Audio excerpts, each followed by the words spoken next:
ஓம் நமச்சிவாய நாராயணா நாதன்தாள் வாழ்க யூடியூப் அன்பர்களே காலை வணக்கம். ஏஜி ஜோதிடம் வழியாக உங்களை சந்திப்பதில் மிகவும் மகிழ்ச்சியான தருணமாக இருக்கிறது. இந்த வீடியோ காணொளியில் ஒரு நவக்கிரகத்தை ஒரு கிரகத்தை வைத்து மட்டும் இந்த ஜாதகருக்கு முழுமையான பலனை சொல்ல முடியுமா அப்படிங்கிறதான் இந்த வீடியோ பதில். அதாவது 9 நவக்கிரகம் இருக்கிறது. சூரியன், சந்திரன், செவ்வாய், சனி, ராகு, கேது, உங்களுக்கு சுக்கிர பகவான், புதன் பகவான், இப்படி 9 நவக்கிரகங்கள் இருக்குது. குரு மேச முதல் 12 ராசி கட்டங்கள் இருக்கிறது, மீன வரைக்கும். அப்போது ஒரு ஜாதகங்கிறது நிறைய விஷயங்கள் இருக்கிறது.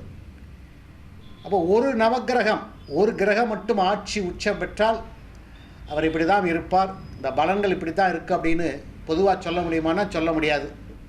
அந்த பலன்கள் உண்மையாக அந்த ஜாதகருக்கு பொருந்தாது.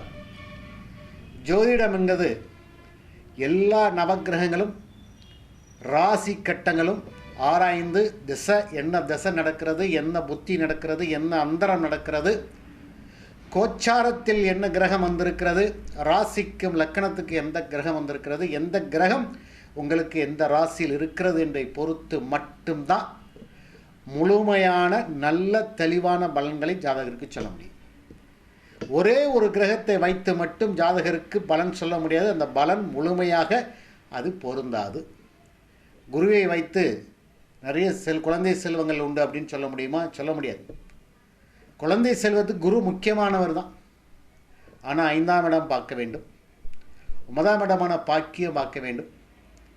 செவ்வாய் ஆட்சி பெற்றிருந்தால் நிறைய பூமி யோகம் உண்டு, வாகன யோகம் உண்டு, சகோதர சகோதரி உறவுகள் நல்லா இருக்குன்னு சொல்ல முடியுமா? இருக்காது. செவ்வாயினாலே சகோதர உறவுகள் தான்.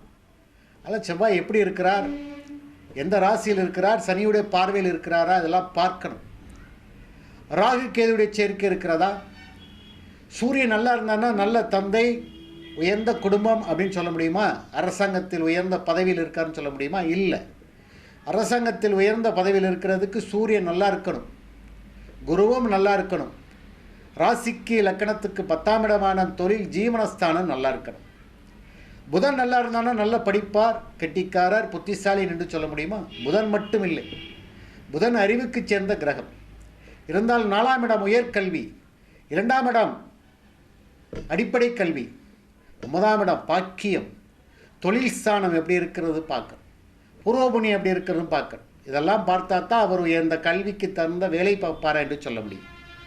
ராகு நல்லா இருக்கிறார், கோடி கொட்டி கொடுப்பார் அப்படின்னு சொல்ல முடியுமா? இல்லை.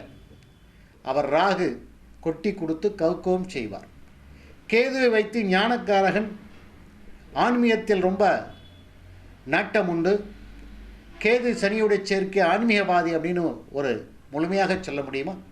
கேது சனி சேர்ந்தவர்களாம் ஆன்மீகவாதியா அப்படின்னு சொல்ல முடியாது. நல்ல ஆன்மீகவாதியாக இருக்க வேண்டால் குருவுடைய சேர்க்கையும் இருக்க வேண்டும், குருவுடைய பார்வை இருக்க வேண்டும், கேது புத்தியோ அல்லது சனி திசையோ நடக்க வேண்டும்.